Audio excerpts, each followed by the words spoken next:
Corona बेकाबू, मुल्क में रिकॉर्ड 57 जिंदगियां निकल गया।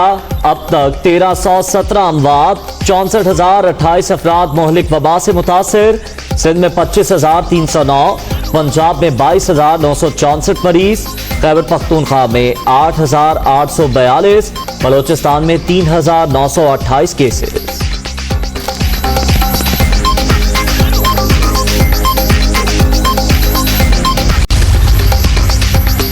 तैयारा हादसे की इंक्वायरी रिपोर्ट 22 जून को सामने लाने का ऐलान। जहाज गिरने की तहकीकात मुकम्मल शफाफ, कोई गफलत या मुदाखलत बर्दाश्त नहीं की जाएगी। वज़ीर हवाबाजी की प्रेस कॉन्फ्रेंस। मुतासरा इमारतों के मालिकान को मुआवजा देने का भी ऐलान। इंक्वायरी रिपोर्ट्स कहां गईं? जिम्मेदारों को सजाएं क्यों न मिल सकी? दरख्वास्त पर आज सिंध हाई कोर्ट में समाअत। सिविल एविएशन हुकाम पेश होंगे।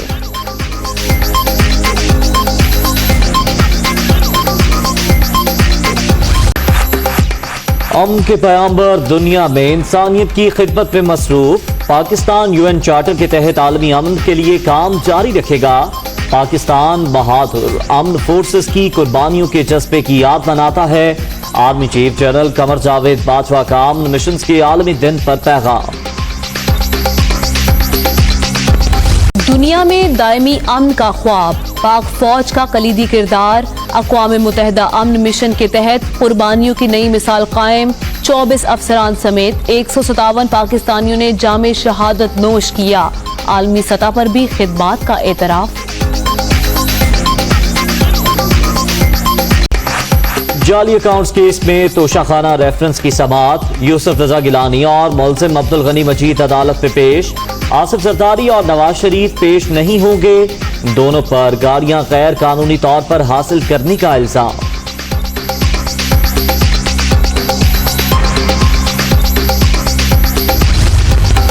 खैरपुर में कौमी शाहराह पर अफसोसनाक हादसा।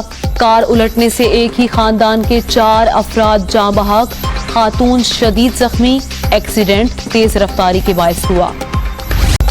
हुकूमत की आवाम पर बिजली गिराने की तैयारियां। फी यूनिट निर्खों में ₹2 तक इजाफा मुतवक्के। सारिफीन पर 162 अरब का इजाफी बोझ पड़ेगा। नेपरा में दरखास्तों की 3 जून को समाअत। फैसलाबाद में स्लॉटर हाउस वेटरनरी डॉक्टर से महरूम। गैर कानूनी मकाम पर जानवरों को ज़िबा करने का इंकशाफ। बीमार जानवरों के गोश्त की फरोख्त धड़ल्ले से जारी। इंतजामिया खामोश तमाशाई।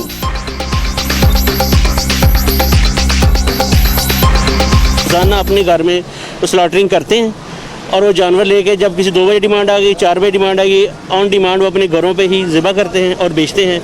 और जिसमें वो बीमार जानवर अक्सर होते हैं। घर में सब कुछ बना के रेडी करके कहते हैं ये स्टैंप लगी है, आपने लेना लो, नहीं लेना ना लो। कुछ चंद बंदे अच्छे बेच रहे होंगे, वरना अक्सरियत जो है वो खराब ही गोश्त बेच रही है। टिड्डी दल आउट ऑफ कंट्रोल। बलोचिस्तान के 31 अजला मुतासिर। सेब, अंगूर, खुबानी, आड़ू, बादाम और चेरी के बागात बर्बाद। फसलें भी तबाह। किसान और बाग मालिकान परेशान।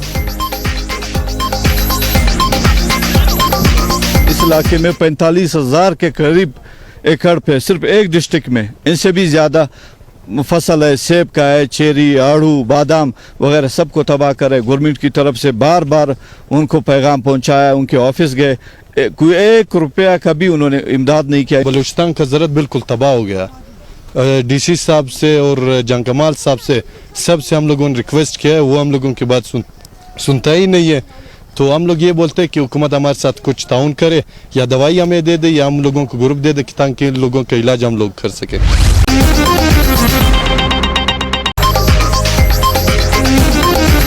अस्सलामुअलैकुम। खबर की दुनिया के साथ मैं हूं आमना खटाना और मैं उज़ैर मलिक। हेडलाइंस आपने जानी, वापस आएंगे ब्रेक के बाद।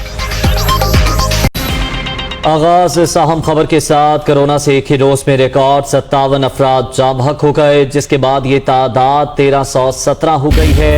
मजीद 2636 अफराद मुतासिर हुए हैं, जिसके बाद मरीजों की मजमूई तादाद 64,028 तक जा पहुंची है।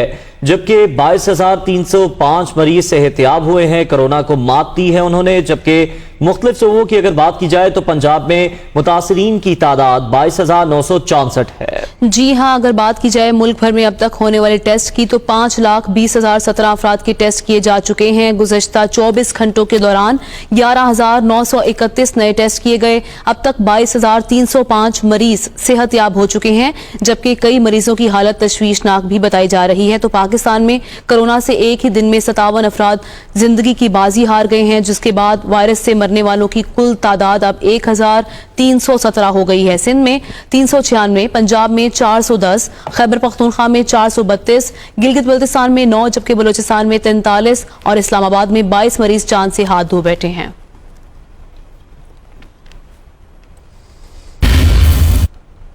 खबर आप तक पहुंचाएं पेशावर से, जहां खैबर पख्तूनख्वा में आज से सरोजा लॉकडाउन होगा। अशिया खुरोनोश की दुकानों के अलावा जुमा, हफ्ता, इतवार को लॉकडाउन रहेगा।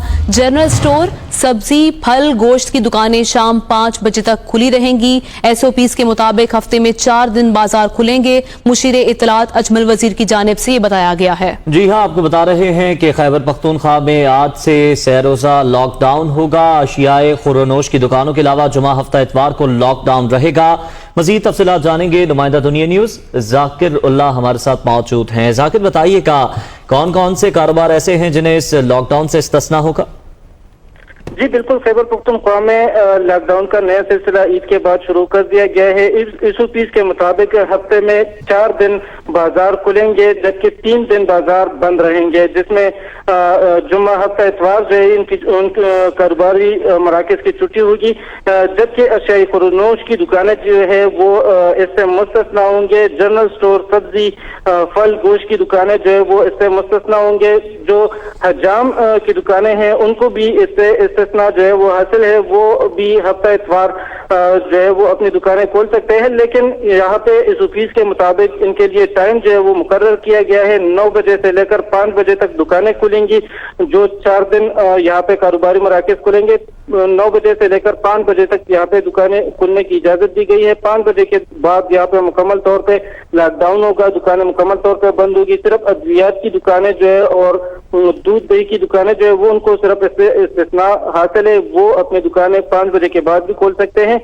यहाँ पे इस वजह से ये लॉकडाउन का नया सिलसिला शुरू कर दिया गया है, क्योंकि कोरोना वायरस के केसेस में दिन ब दिन इजाफा होता जा रहा है। अमवात में भी खैबर पख्तूनख्वा में इजाफा होता जा रहा है, तो इसके पेश नजर दोबारा यहाँ पे लॉकडाउन का फैसला किया गया है। जी बहुत शुक्रिया साकिरुल्लाह आपका। खबर आपको दें, 31 मई के बाद भी ट्रेनों की एडवांस बुकिंग जारी रखने का नोटिफिकेशन जारी कर दिया गया है। 15 ट्रेनों की एडवांस बुकिंग 31 मई के बाद भी जारी रखी जाएगी। महकमा रेलवे की जानिब से यह बताया गया है कराची से जाने वाली ट्रेनों के बुकिंग ऑफिस सुबह 8 से रात 8 बजे तक खुले रहेंगे। मजीद तफसीलात जानते हैं हमारे नुमाइंदे मोनिस अहमद से। जी मोनिस। देखिए, बिल्कुल कराची में महकमा रेलवे की जानिब से ये फैसला किया गया है, चूंकि मुसाफिरों का रश बहुत ज्यादा था, डिमांड बहुत ज्यादा थी, इसलिए महकमा रेलवे ने अब 31 मई के बाद भी ट्रेनों में एडवांस बुकिंग जारी रखने का फैसला किया है। और इस जमन में नोटिफिकेशन जारी कर दिया गया है, जो कि इब्तिदाई तौर पर आर्जी ट्रेन ऑपरेशन बहाल किया गया था, जिसके तहत 15 ट्रेनें चलाई जा रही थी। अब उनकी एडवांस बुकिंग 31 मई के बाद भी जारी रखी जाएगी और इसमें जो अगले अहकाम है उस वक्त तक ये एडवांस बुकिंग जारी रहेगी। तमाम डिवीजनल सुपरिटेंडेंट्स को महकमा रेलवे की तरफ से हिदायत जारी कर दी गई हैं, जबकि कराची से अंदरूनी मुल्क जाने वाली ट्रेनों की टिकटों के बुकिंग ऑफिस भी सुबह 8 बजे से रात 8 बजे तक खुले रहेंगे। जबकि लॉकडाउन के दौरान कराची में सिर्फ city, railway station, Hyderabad, Rohri और सक्खर बुकिंग ऑफिस खुला रहेगा। जी ठीक है, शुक्रिया आपका मोनिस।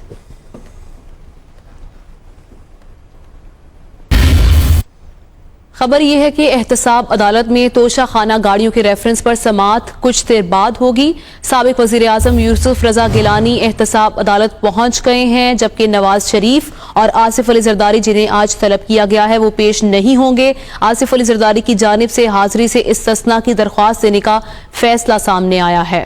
इसी मामले पर बात कर लेते हैं, आमिर सईद अब्बासी हमारे साथ मौजूद हैं। आमिर, बताइएगा, साबिक वजीर आजम की जानिब से भी हाजिरी से इस्तिस्ना की दरख्वास्त दायर की जाएगी? अभी तक नवाज शरीफ की तरफ से कोई भी अदालत में पेश नहीं हुआ, ना ही उनके वकला या ना ही उनके पार्टी या ना ही उनकी तरफ। ताहम पीपल्स पार्टी में रहनुमा नामजद आसिफ अली जरदारी उनकी तरफ से असद अब्बासी एडवोकेट अदालत में मौजूद हैं, जबकि यूसुफ रजा गिलानी खुद मौजूद हैं। इसके अलावा अब्दुल गनी मजीद इस मुकदमे में नामजद मुलजिम है, वो अदालत में पहुंच चुके हैं, जबकि अनवर मजीद इस मुकदमे में नामजद 5वें मुलजिम है जो अलील हैं और कराची के अस्पताल में जेर इलाज है, लिहाजा अभी तक उनकी तरफ से भी कोई पेश नहीं हुआ। तो लिहाजा मजमूई तौर पर 5 मुलजिमान हैं, इनको तलब किया गया था, लेकिन अभी तक सिर्फ 2 मुलजिमान अदालत पहुंचे हैं, जिसमें यूसुफ रजा गिलानी और अब्दुल गनी मजीद शामिल हैं।